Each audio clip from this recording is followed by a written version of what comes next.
everybody, and welcome to my YouTube page, The Lazy R Ranch.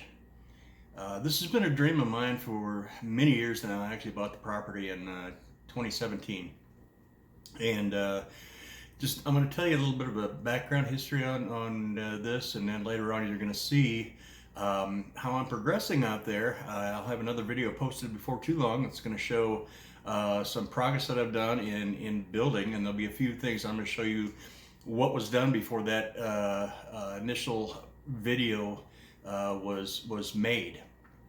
At this point, I'm just starting to build my house out in the Desert Valley in West Texas. I'm at my home right now in Midland, Texas. And so where my property is, I have to drive about 2.5 hours to get down to there to build. So that limits a lot of time that I have to actually work on my house. So I usually go down on a Friday, spend all day Saturday there building, and then come back again on Sunday so I can get things ready to go to work and pay for all this. I'm going to show you some of my original plans, my original drawings, what I did when I started thinking about this house. I'm also going to show you some of the beautiful pictures that I took on my very first journey out there, and just absolutely fell in love with that place. There's some great neighbors out there too. I live near Sierra Blanca. I'm south of that town actually, and it's a beautiful little community we have. We have a great bunch of neighbors out there, and I'm really proud to be part of that community.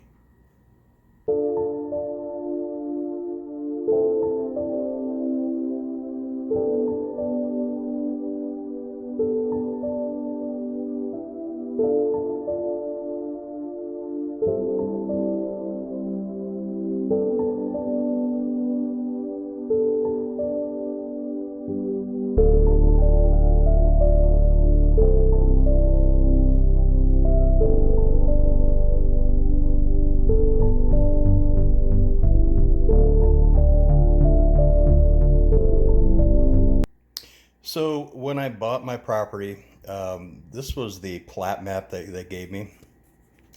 And the first piece of property that I bought was plot number 19.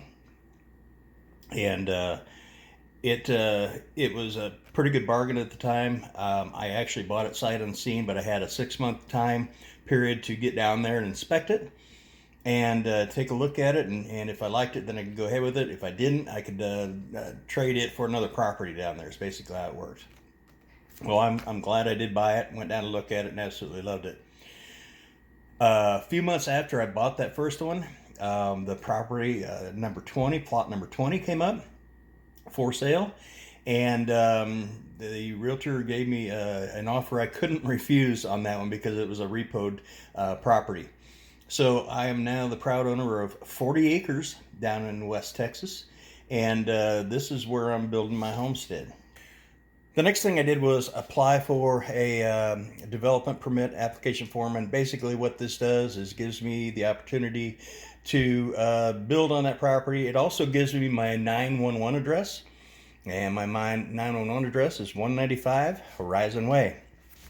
After this was sent in, they sent me the official form saying, hey, you're good to go, guy. Here's your property. It's all yours. So let me show you the plans that I drew out. They're pretty basic. And if you use the ruled paper like I do, you can do it as well. I have used a scale. I don't know if any of you are familiar with this, but this really helps in layout as well. Wouldn't necessarily need it because the rule that I use, or the paper I use, is like this. So you can scale it out any way you want. On my scale, I did a 50-to-1 ratio, which is right on the scale here, and basically lays it out like that. So let me show you my plans. All right, so what we're looking at here is a layout. My house is going to be 24 wide by 40 long. I laid out my floor joists on this particular one, kind of laid out the initial areas where I want to have my pillars to hold that up. I actually, when I built it, and you'll see that in the one video of building, changed the design a little bit because I found a table that told me basically what workloads would be for the type of lumber I was using.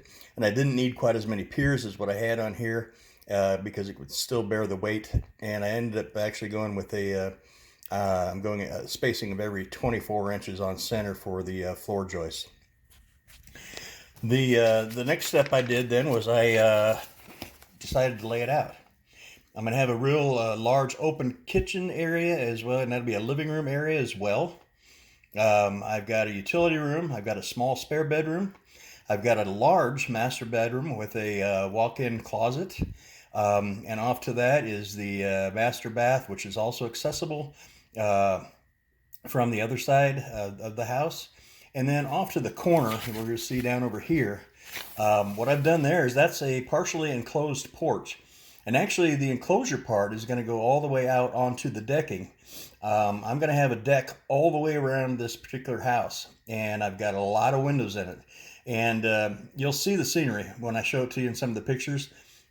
I'm going to have one heck of a view from anywhere I'm at in my house.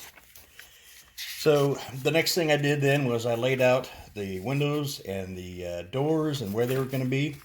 I then went through and made any fine-tuned adjustments that I needed to make on this. Turn it this way so you can get a better shot at that maybe. And then finally what I did was I started, and I haven't done this yet, but I'm going to lay out the rafters on the next page there. It's going to be a single story high. Now you can see on the top up here, I've got some dormers.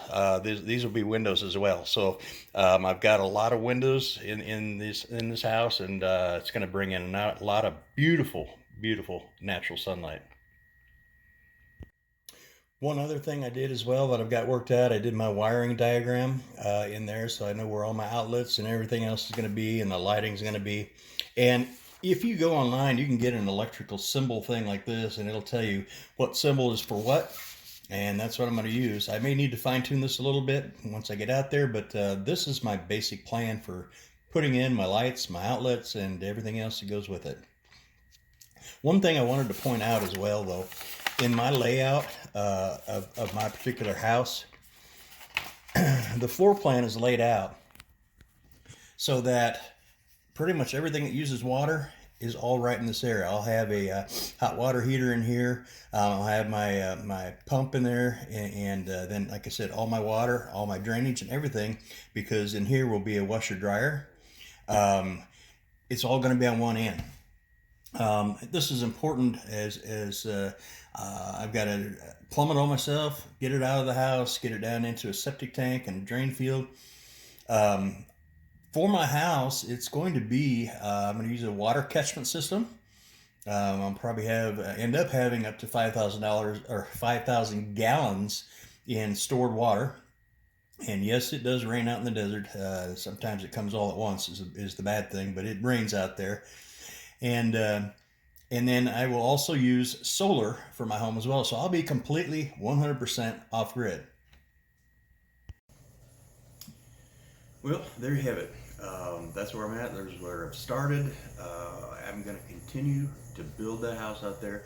In my next episode, you're going to see some of that building progress. And as we go on, as time goes on, I'm going to continue to show you my progress with building. Hopefully you get some use out of it, or just enjoy it. This is going to be my retirement house. I'm getting up there. I'm getting close, and so I want to get this completed. In fact, my plan is to have this house closed in by this time next year, and be able to work on the interior. So that way, when I go down there, I can actually stay in the house. Even though it won't be completely finished, I just want to be able to stay in the house. And right now, when I go down there, I have to stay in a hotel. If it was a little warmer out, I'd probably just sleep in my dang truck, but it's a little chilly out there. I'm planning to go down next weekend. It'll be the middle of February. Actually, the weather's looking pretty good for this time of year down here. I should be mid-50s to lower 60s, and that's perfect working weather for me. I'm hoping to get all the real hard stuff done this spring, and that way when it really starts getting hot again down there, I'm not right out in the middle of the sun. But man, I got a lot of stuff to do. There are a lot of things I need to do, a lot of little steps, and like I was talking earlier, I can only do it a weekend at a time. This next weekend, I'm probably going to take a half day on Friday, so I can get down there a little bit earlier and get some things done. But it's not going to be like that all the time. Most of the time, it's just going to be a day here, a day there. Memorial Day is the next holiday weekend, so I'll probably take an extra day there. So that'll give me 3 days at least to work on it. That's how it's going to be done. And of course, I'm paying for it as I go too. So I got to have the money in my pocket too before I buy the materials. But I've been real frugal on everything else. I've been saving back some money, and that's allowing me at this point to buy as I go, and my home will be completely paid for when I get it done, and that's going to be a great feeling. So thanks for checking this out. See you next time.